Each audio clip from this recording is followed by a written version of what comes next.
大考中心早起公告114学年度分科测验的成绩甲相关的统计哦，今年是有39000个考生，比去年减少要3000个人。其中哦，毋是应届的考生是有7346个人，嘛比去年增加306个人哦。今年是以3科、4科的考生上多。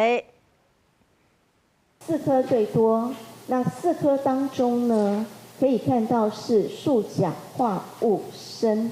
占19.99%，将近20%了。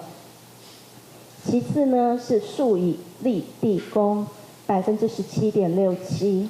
那这2个组合正好，一个是偏理组，一个是偏文组。